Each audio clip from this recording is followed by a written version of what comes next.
Hey, everybody, welcome back to Meta Perspective. And today I'm truly honored. We have Shinzen Young, who is a renowned, world-renowned meditation and Dharma teacher, mindfulness teacher. Welcome, Shinzen. Thanks. And, you know, this is a very special discussion we're having here. We are talking about William Bill Hamilton, who Shinzen has called the unsung hero of Western mindfulness. So I'm working on a project people may know on Bill Hamilton, and Shinzen. You actually knew Bill, is that correct? Yes, I would say we were very close friends and had strong influence on each other. Yeah, and I actually was speaking to an individual who knew Bill very well, and she told me, she said, you got to speak to Shinzen. That was one of Bill's best friends. So I was really impressed when I heard that. I was like, wow. Yeah, it was definitely, we were bros Yeah. back in the day in So LA. yeah, right. And I guess a lot was going on over there in those days. So when did you first meet Bill Hamilton? Okay, so just the little disclaimer here. I'm not great about dates. So I can give you a sort of relative chronology. Sure. You know a lot of the specifics and can probably triangulate the year. I really won't remember what year. Sure. But I would now, how did that happen? I'm trying to remember. Sure. It had something to do with the Dharma Seed Library Okay. Yeah. originally.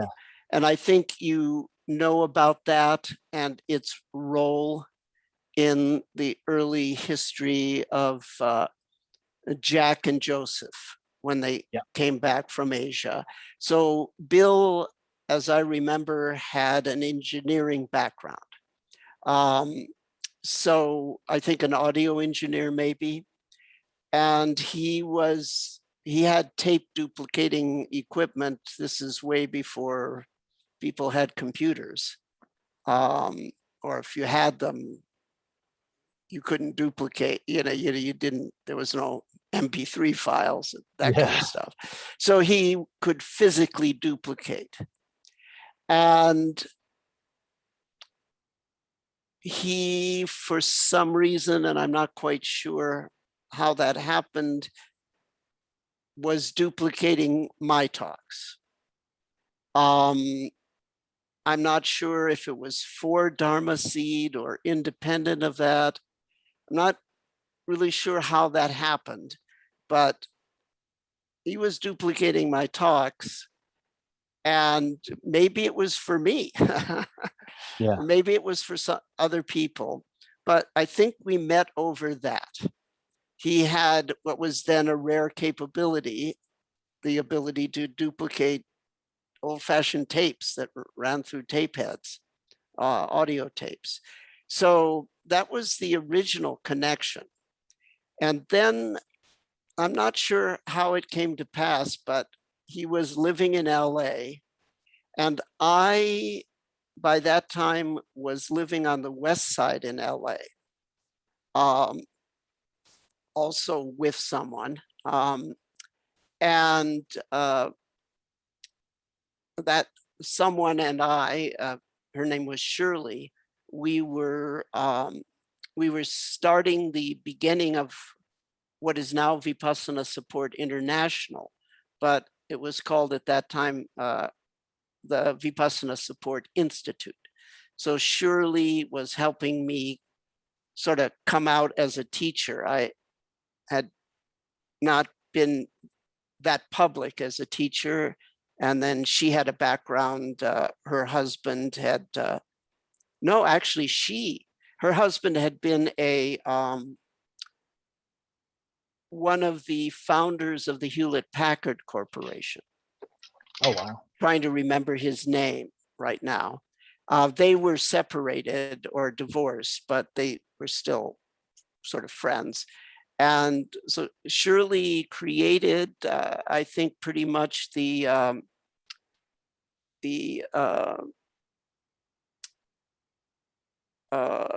human resources program for Hewlett Packard when it was just beginning, meaning they were some guys in a garage. Her husband was involved as a scientist at that early period. So she had a background in trainings, and she had trained, or as I say, as my memory serves me right, she had trained the first generation of employees when it was still a mama and papa operation, and the it being Hewlett Packard of all things. Yeah. So with that background, she knew about training, and I knew about mindfulness.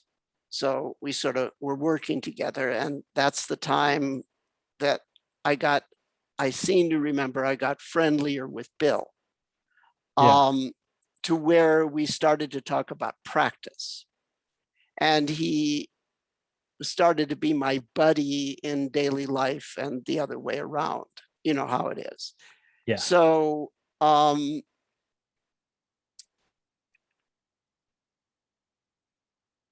let's see. That situation eventually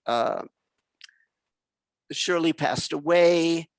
VSI was taken over by Choshin and became an international Canadian operation.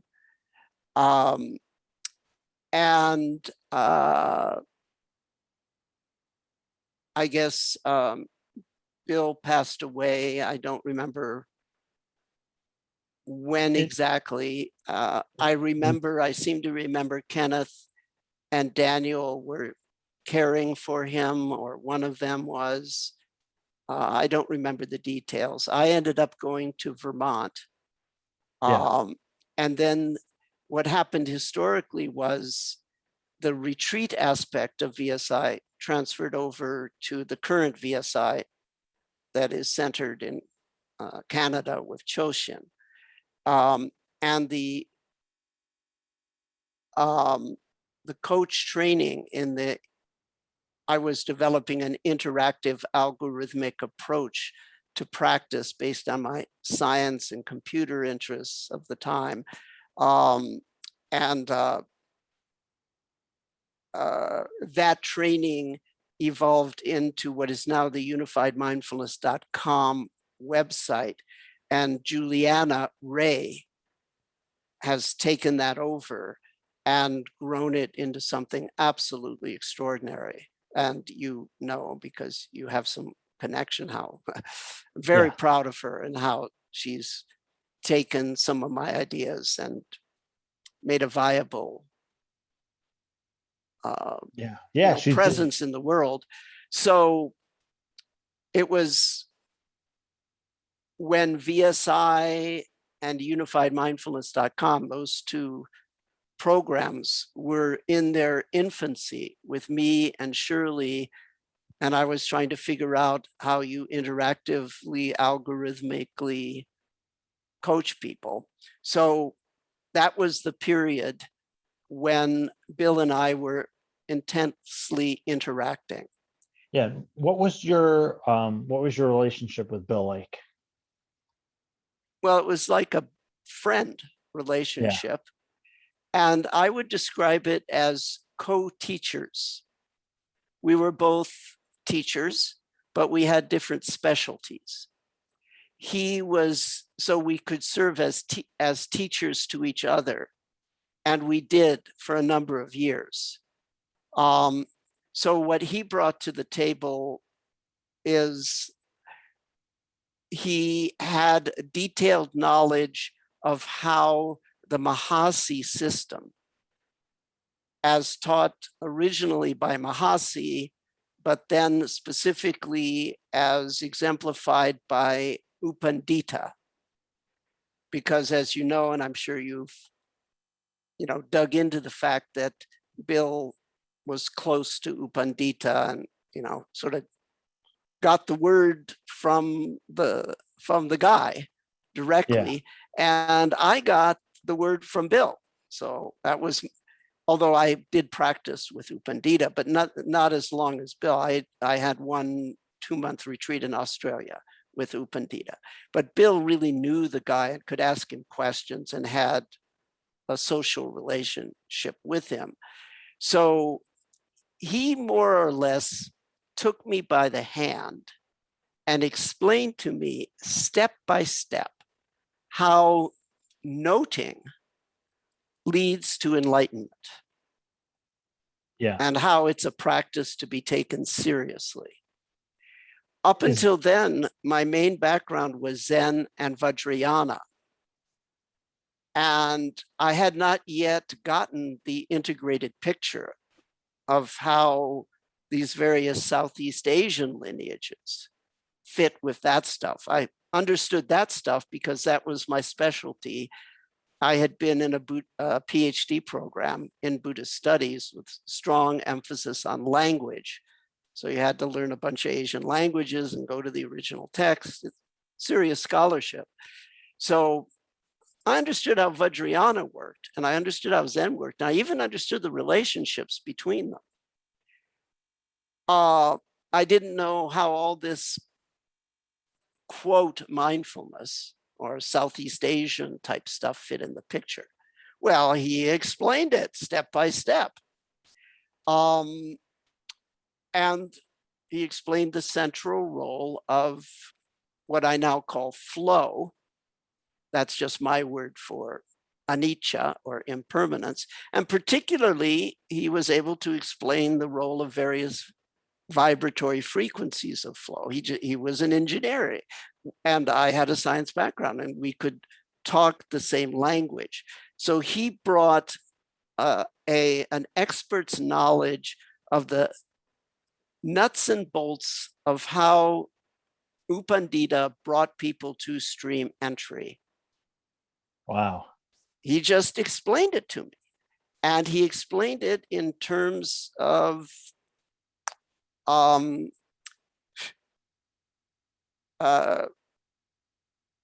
and cosine functions, Fourier analysis of a waveform down into its vibratory experience.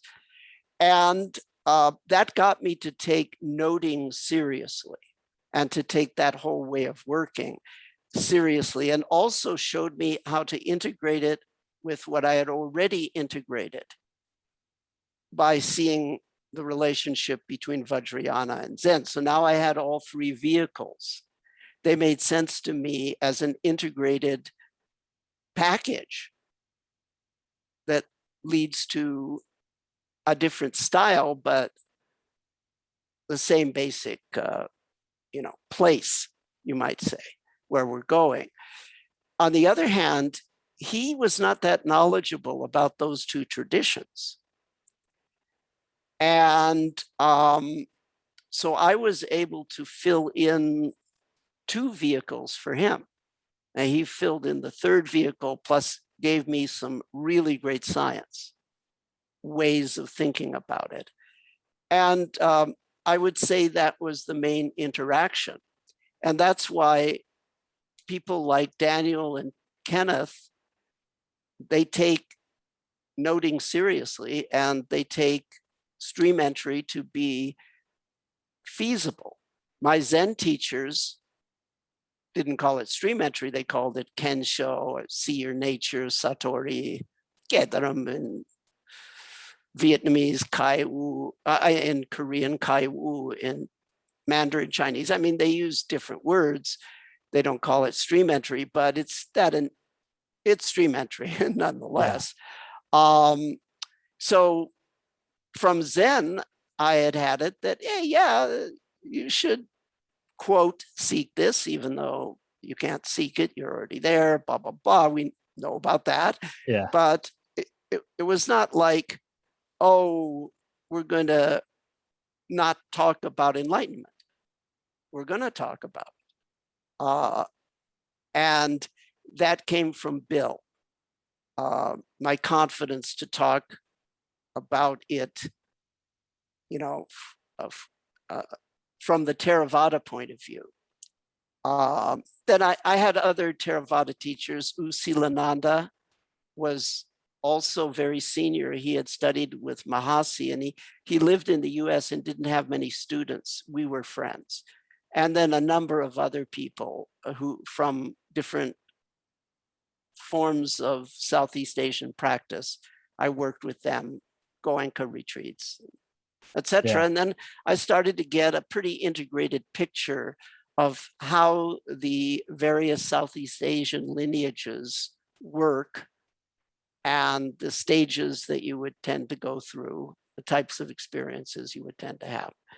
And that helped me create the unified mindfulness system, which, yeah, it's a way of practicing, but as the name implies, it's designed to sort of give you a unified overview of all the world's contemplative practices and experiences.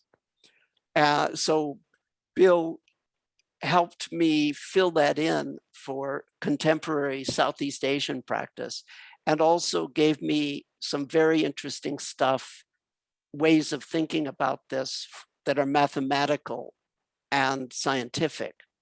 And so that was the main thing. So to whatever extent I've been able to have a happy synthesis, well, I have to thank Bill for helping me with that.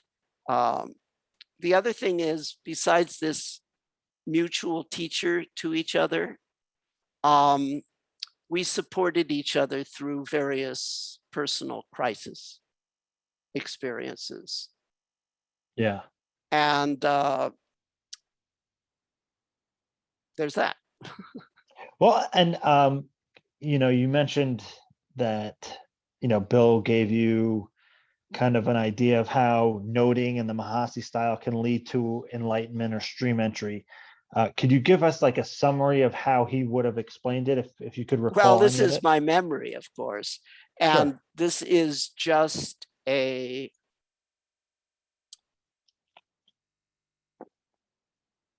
was a very long time ago, and this is Sure. colored probably by all the experiences I've had in the intervening decades. But my memory was that we primarily, I would say, talked about two things. One is the importance of momentary samadhi, kanika samadhi, which I immediately recognized is practiced in Zen, but it's not talked about that way. So you might not realize it. But there's a phrase in Soto Zen. I know you mentioned that you were influenced by Suzuki Shunryu. Yeah.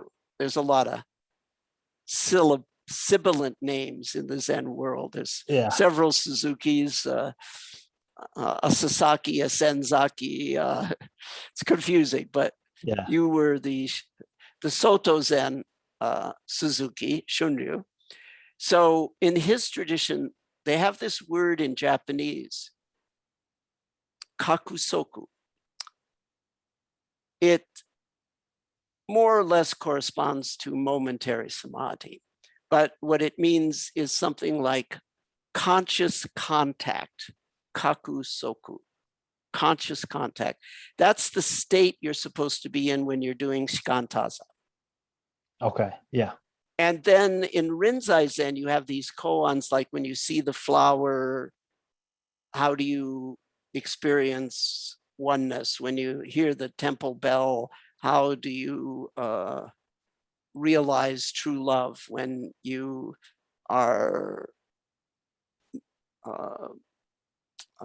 plowing the field, because you have to do that kind of stuff in a Zen temple. Sounds romantic, but the romance wears off really quick, and then it's just shit work. So now you're plowing the field, and the Zen master is asking you in interview, how do you experience complete happiness as you're doing this piece of shit work with your body? So those are the koans that are asking you to intently see, hear, or feel something. And that's momentary samadhi also. but they didn't talk about it that way. Yet you either catch on or you don't. So I was able to see how things that they were talking about from Southeast Asia were related to these East Asian perspectives.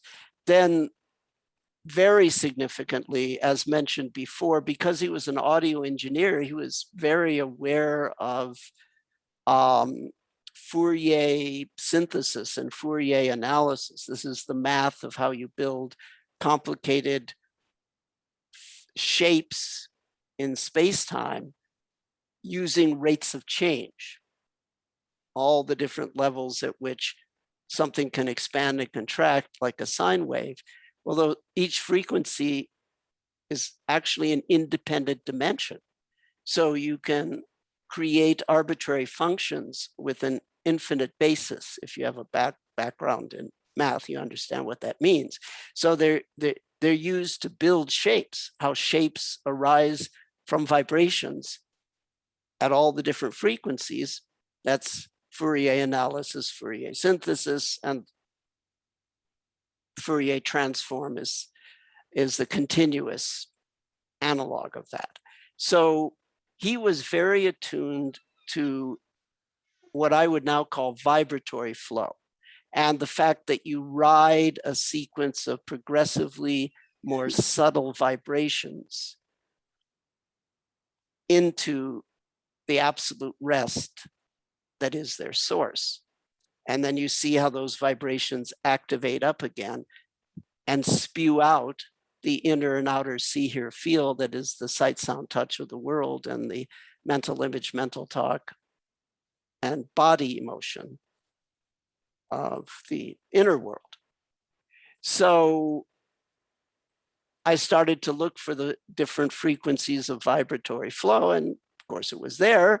And then I started to sensitize students to it. And that became the theme of flow. It was enlarged to include expansion, contraction flavors of flow, which are important in certain Zen contexts. So I would say that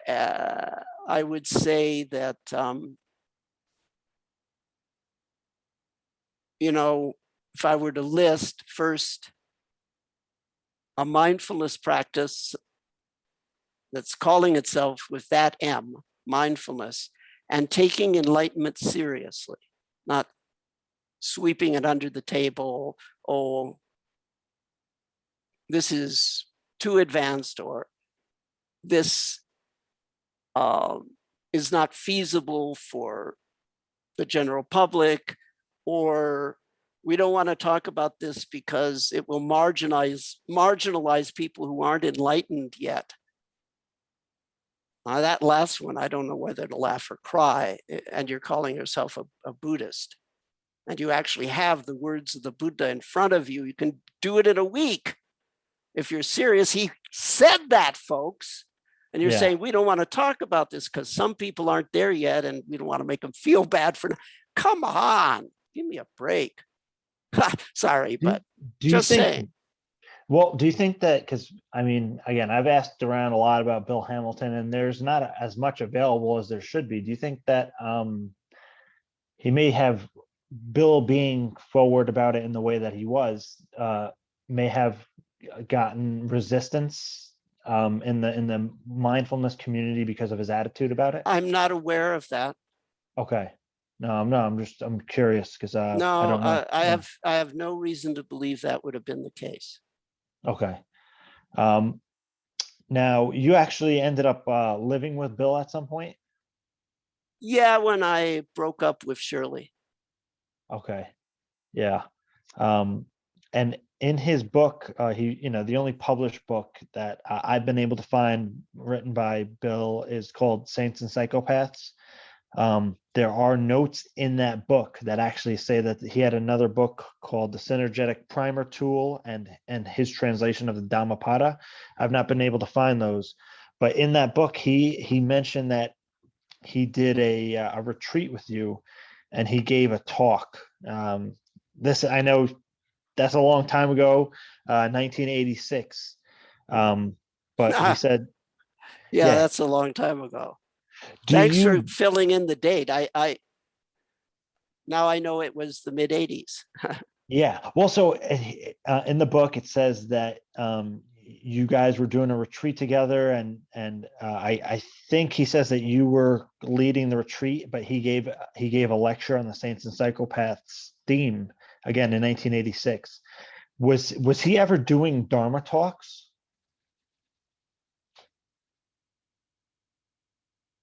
Like, did Bill ever give a Dharma talk or host a retreat or anything like that?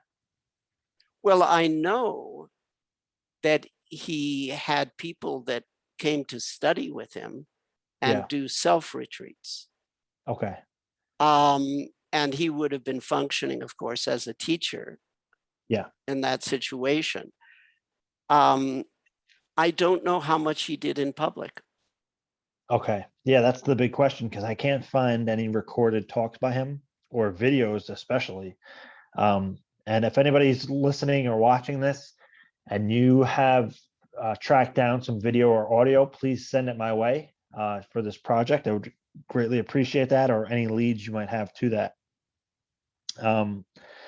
Now,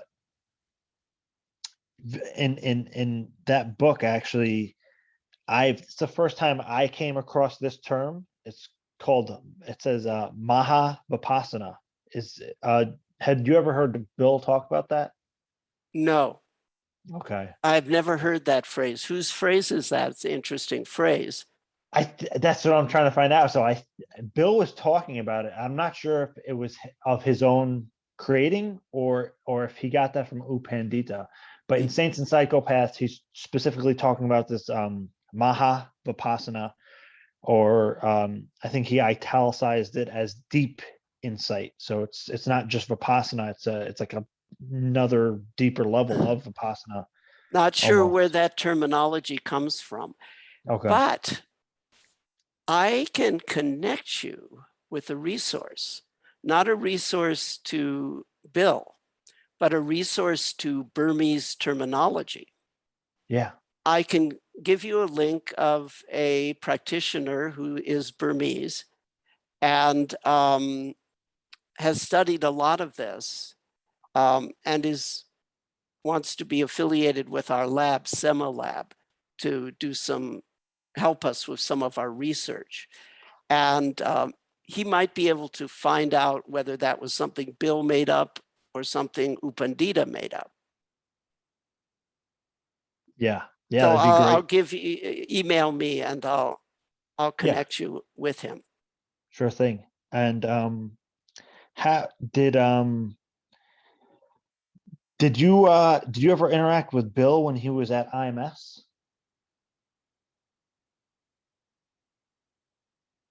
It's possible.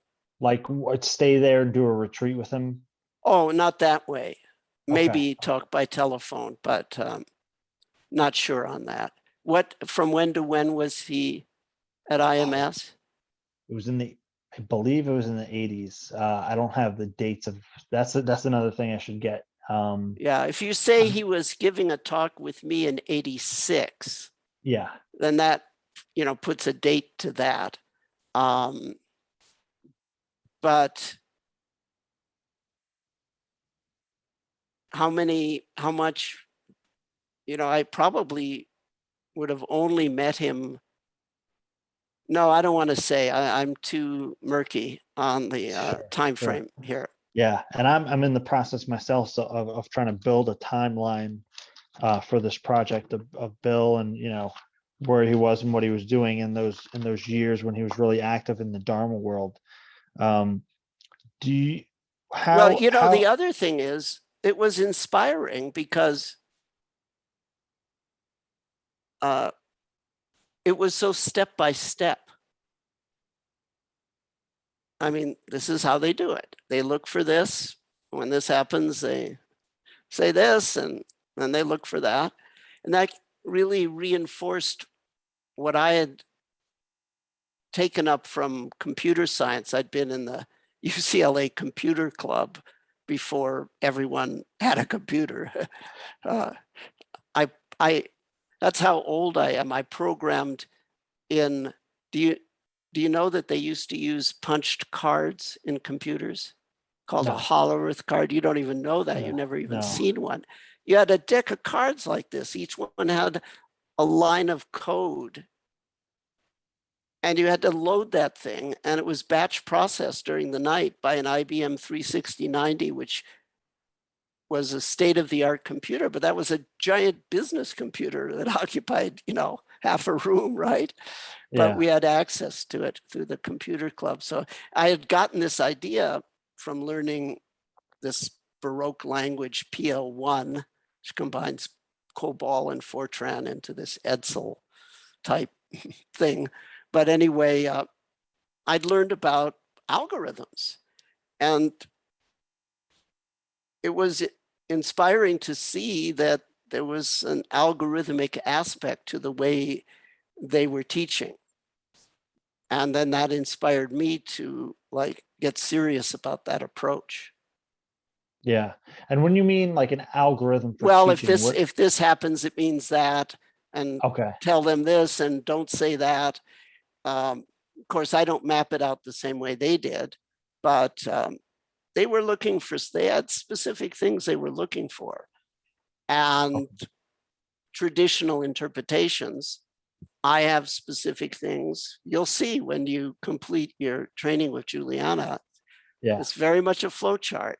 And part of that spirit, I would say, the confidence to do it that way came from the fact that Bill could explain to me how they were writing the various levels of vibratory flow to this absolute stillness. And this, of course, also maps onto other things like nada yoga. You mentioned your interest in more yoga type traditions, the whole sound yoga thing, yeah, go down to vibratory levels. And then I mean, the stuff is connected. yeah, yeah, definitely. And what did this might sound like a generic question, but did Bill have like a formula for a stream entry? Oh, I'm sure he did. I don't remember his exact words, Yeah, but he yeah, was pretty clear about things. yeah, yeah. It seems why do you think that there's not much publicly available on Bill? Was he just very private? He was just getting started when he Okay. died. Yeah, He died young. Like my other mentor, Richard Robinson, who's ever heard of him, would have been the greatest Buddhologist of the century, but died tragically and young in an accident. And Bill died, I guess, of cancer yeah, before he was able to establish himself. So he had done service. He set the stage for a lot. IMS and Spirit Rock in the early days, and then Kenneth, Daniel, myself, and I think lots of other people were influenced. But I always attributed it to he was pretty humble and he would be helpful, but he died before who he was recognized. That would be yeah, my interpretation, but I haven't done the math on it. yeah, yeah, I don't know about his earlier life, or I mean, I was also very reticent initially to put my name out there. yeah, yeah. There was talk that I heard from somebody who lived with him, and then I believe Daniel and Kenneth mentioned it, that he had planned to write maybe 6 or 7 books of like his Dharma teaching, but yeah, again, he never got the chance to finish that. So I would have loved to have seen what that would have been like. And I know Daniel said what he did with mastering the core teachings of the Buddha. Again, he dedicated that book to Bill Hamilton, and he said he wished it was Bill that could have written that, but he did his best to carry out what he knew and some of the teachings that he got from Bill through that book. Yeah. And so um, Bill passed away around in 1999, I believe. And Okay. yeah, so I'm putting a timeline together.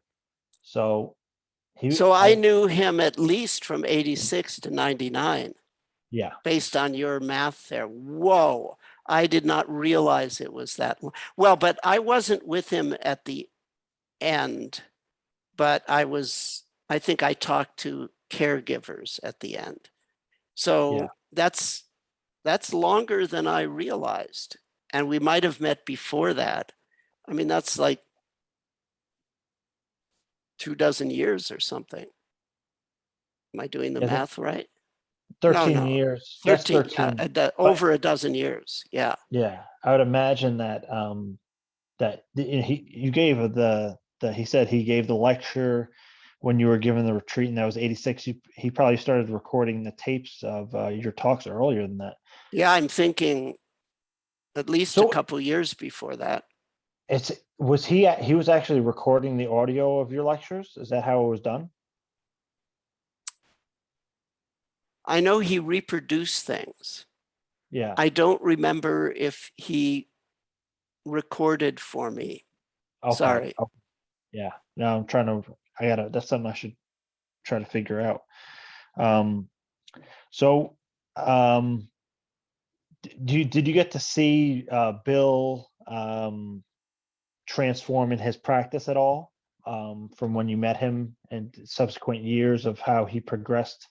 I guess doing the mindfulness and the Vipassana and the Mahasi retreats and the Upandita stuff. I don't remember details of that actually. Yeah. Sorry. Yeah, that's fine. Just curious. I'm just thinking of some cool tidbits of like how it would have happened. Um and what was Bill like as just say as like a person in generally speaking? Very easygoing. Yeah. Did he have like a sense Like of he humor? looks. Yeah. Yeah, yeah. And you know what? There's not as many pictures out there of him. I have two pictures I found of him. And but I spoke to one of the people he lived with in the last few years of his life, said she has a lot of pictures of him. So I'm hoping to obtain some of those to put them together with this project. And uh do you know if how Bill got into the mindfulness, the Mahasi stuff? Do you know how he No, I'm sure he told me, but don't yeah, remember. yeah. Let me see what else we got here. Uh,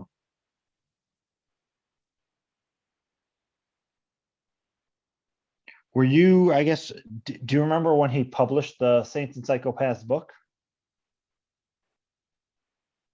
No, Okay. sorry. Yeah, that's fine. I've probably given you all the information I have, but keep asking. Yeah, sure. And again, I really appreciate that you're taking the time to do this. If you were to speak to people about, Bill Hamilton, um, what do you think that Bill should be remembered for?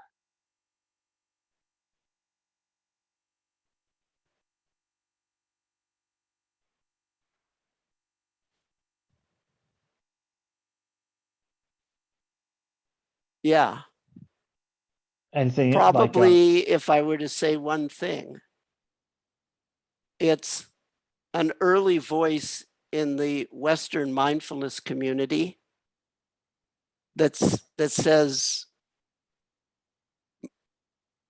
for a householder, stream entry is a feasible goal. yeah, Um, Now I would put my own codicils on that, but that would be me talking. But yeah, I would say to boldly say, it's not just about smiling and breathing, although There's nothing wrong with those practices. Yeah. But if we say we got to stay with smile and breathe because the people of the world aren't ready for deconstructing the somethingness of self, well, Bill Hamilton planted his 2 feet in the ground and said, the world is ready for industrial strength, contemplative-based psychospiritual growth. Daniel wrote the book that stirred the shit pot. Yeah. Better him than me. I am so grateful for him.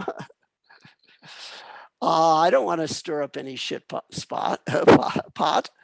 Yeah. But the fact is that certainly in Japan, the Zen tradition says go for it for householders and has for a long time. Oh, does it? Oh yeah, Rinzai Zen, not Soto Zen. Soto Okay. Zen says you're already there, Yeah. Yeah. but then express that by doing massive sitting. Rinzai Zen says you're going to get there, and start working. Yeah. So I think it's reflected through people like me and Daniel. Yeah. And I think that's an important voice. Yeah. Yeah. And I think Daniel has done a great job of kind of putting that idea out there. He does it very strongly and very passionately. Kenneth had actually written a book, and it's available on the internet in PDF form, called Contemplative Fitness, I believe. And he actually talked quite a bit about Bill in there.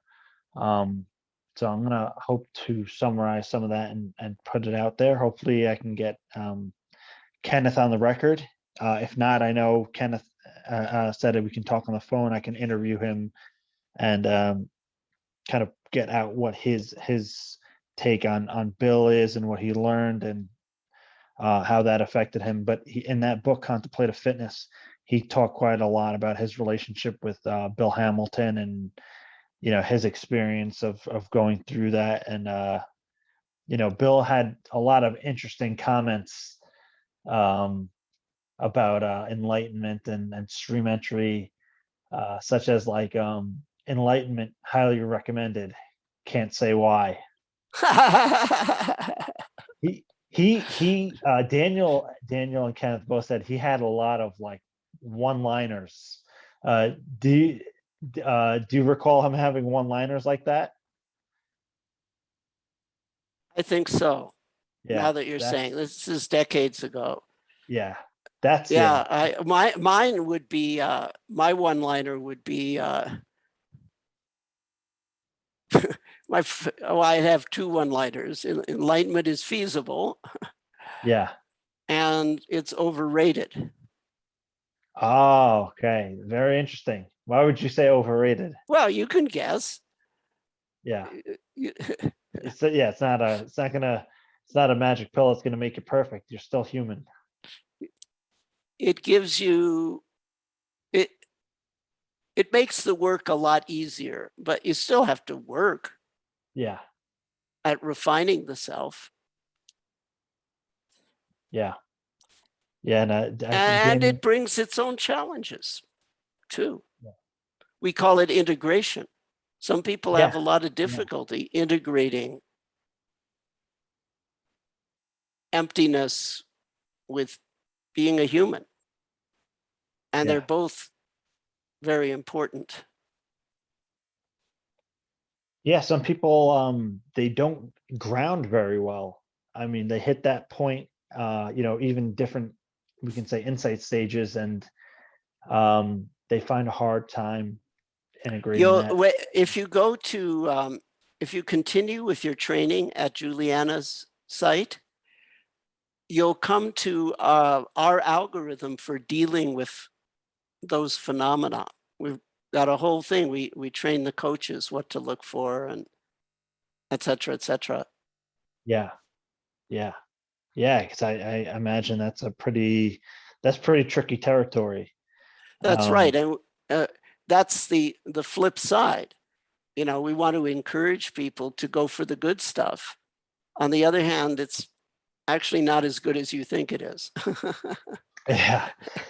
Do you recall Bill talking about stream entry or enlightenment in a specific way? Well, the ways I mentioned, like Yeah. emphasized what I call flow, but what Buddhism calls impermanence. See, you've got in traditional Buddhism the three marks of existence: anicca, dukkha, anatta, right? Yeah. Impermanence, suffering, no self. The three Of characteristics. those, yeah, the three characteristics. Of those, the one that is probably for most people easiest to contact tangibly and also easiest to put a positive spin on would be the impermanence, because that's also chi, it's energy, it's prana, it's shakti. So you can put a positive spin on it for the modern world instead of sort of, you know, No the self. pessimistic, life sucks and you're too stupid to know it, you know. Yeah. So both the Ubakin tradition and the form of Zen that Juliana and I practice with Sasaki Roshi, um, and Bill put a big emphasis on the impermanence. And that made a lot of sense for the reason I mentioned. It's the most tangible and the one that could be made to sound prima facie desirable. So that's why Yeah. I call it flow instead of impermanence, but it's Yeah. impermanence nonetheless. So that emphasis on the first out of the three marks of existence, I partially got that from Bill, and I think he emphasized that. But Yeah. then it Yeah. mapped on because it's such a central feature in the body sweeping, because that reciprocal up and down sweeping of the body tends to induce a fine level of vibratory flow, which is, you can call it endorphins, maybe.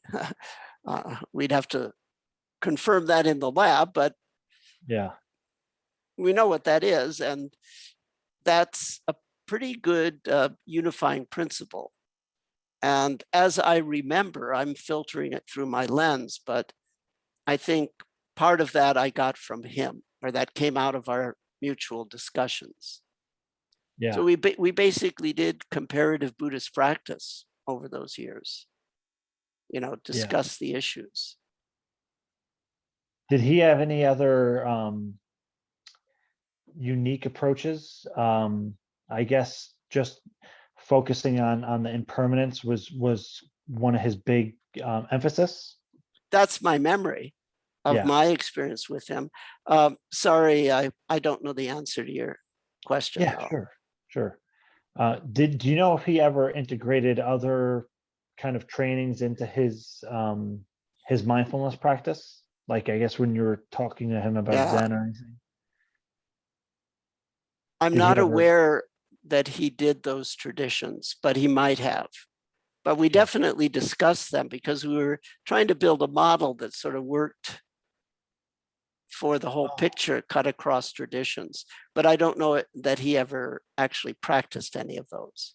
yeah. So he was kind of discussing a model with you, I guess is what you're saying. Almost like I guess you can say what unified mindfulness now is, he was helping you kind of piece that together. Definitely.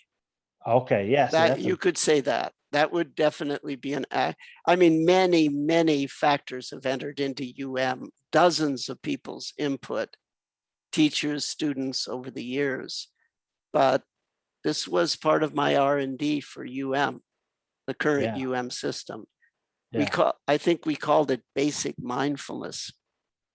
Okay. Back, Okay. Okay. Yeah. I've read that that in a was an PDF. old name for unified mindfulness. And people said, it sounds weird, give it a more sexy name. So we came up with Yeah. unified is actually a good name for it, because we try to sort of show you all the traditions.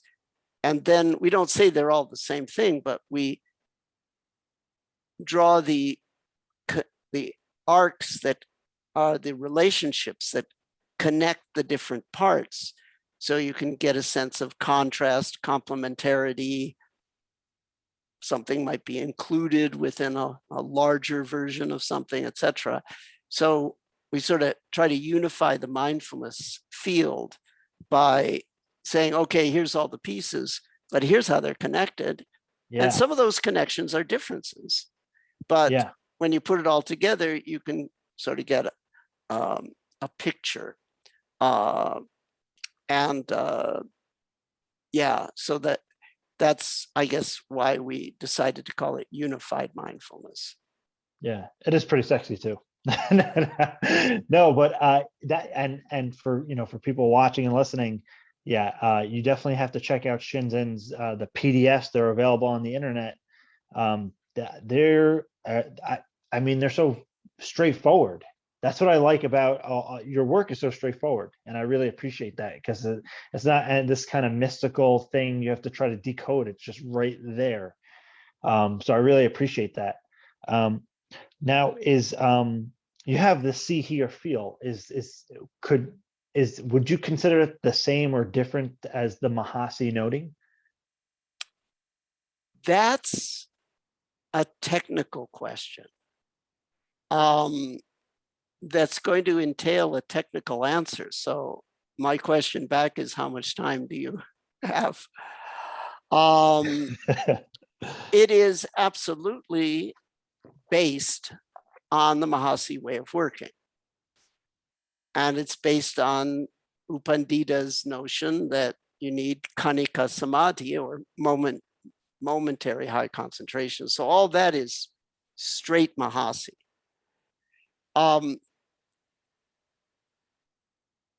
Where there are some differences is in Mahasi, as far as I know, you typically mentally label whenever you're noting. The mental labeling is part of the noting apparatus. I don't know that you're ever given the option to drop those mental labels. But I found that some students prefer to strengthen the labeling by speaking the labels out loud. And some find that the mental labeling is too disruptive. So we now give people a range of options. You can speak the label, think the label, or not use the label. So there's more flexibility, I'm thinking, in my version of things. Secondly, in the Mahasi way of working, there's often a little bit of how can I put it? There's a gray area as to what you're supposed to be focusing on in a sense, in that they'll often ask that when you're doing the walking, your attention be in your feet, or when you're sitting, your attention be on the rising and falling of the abdomen. So you do sort of have these anchor points. And the impression is given, if you're doing this right, you're just going to be there in your feet or in your lower belly. But at the same time, they say, if something pulls you away, note that. So from that perspective, it's an unrestricted focus range. Whatever comes up is grist for the mill. On the other hand, there's either an explicit or implicit sense that you're sort of trying to focus on your feet while you're walking, or your belly while you're sitting. Well, I make all that explicit.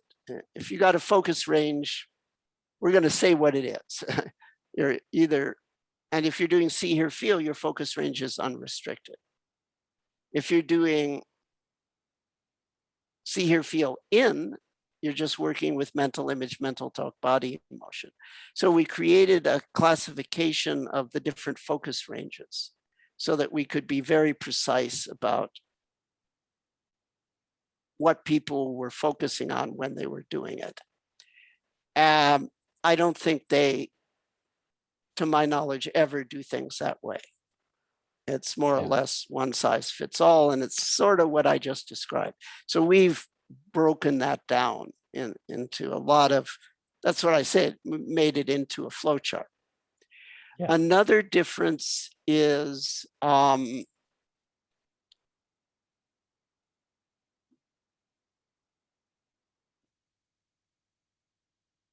we have people work in specific ways with specific windows and walls. So if you get a certain flavor of flow, we won't tell you what to do, but we'll say, well, there's a couple techniques that might help you explore that flavor of flow, for example. They'll never do that. Those manuals were not public. Our manual's public. You can read it on the internet. But the manuals for the students in Mahasi were not revealed to the public until very recently. They've been translated. So the teachers sort of knew stuff and would guide you, but the public facing was just come back to your abdomen, come back to your feet. If you're distracted by a thought, thinking, it's one size fits all. Well, we've made it much more flexible. That's a difference. And in the end, the Burmese practice has to be scripture-based. They have to justify everything they do by the Pali Canon. I am held to no such authority. Yeah. And say if you're going to do, say you have like a 1 hour, you're going to do a 1 hour sitting or meditation, or, you know, however you want to label it. And you're going to do see, hear, feel. Are you just going to do see, hear, feel the entire 1 hour? Or what if you get into a concentration state, or, you know, how does that work? That depends on you. Yeah. So people that are trained in the unified mindfulness system are trained to organize their technique set. So you've either figured that out by yourself, what you're going to do, or your facilitator, your coach rather, has helped you with that. But typically someone might absolutely just do that. You're just doing that technique and you do it for an hour. Someone else, depending on windows and walls, they might go to a more specialized technique. Like you say, restful states become predominant, then you might do see, hear, feel, rest. Or if expansion, contraction, flow becomes more predominant, you might do see, hear, feel, expansion, contraction, etc. But you don't have to do those more specialized things. You can just stay with the generic approach also. Yeah. Well, Shinzen, I really appreciate your time here. Again, it's an honor, and you know, it's great to have people, you know, remembering Bill Hamilton, and talking about this. And I hope to continue speaking to people about Bill, and putting together videos and an article, possibly a small book project. So again, we greatly appreciate your time for coming here and speaking about Bill Hamilton. Do you have any kind of parting words for the audience about Bill Hamilton? Oh, I can only guess what he would say. Keep up your practice, folks. Was he very much like that? I think so. That's my memory. Yeah. Yeah. So again, I greatly appreciate your time, and I'm looking forward to speaking to you again in the future. Yeah, this Shinzen. was delightful. And thank you for the good work you're doing. This is a real service, man. I Yeah. And can you send me this recording? We won't post it or anything. sure, absolutely. Yeah, of course. Of course. Just so, just send it to me so we can archive it, because some of these things no one's drawn out of me before. So Yeah. Yeah, I'm gonna upload this and I'll send you the separate file as well, so you have both. great. Well, you have a great day, and we'll take it from there. You too. Thank you so much, Shinzen. Bye-bye.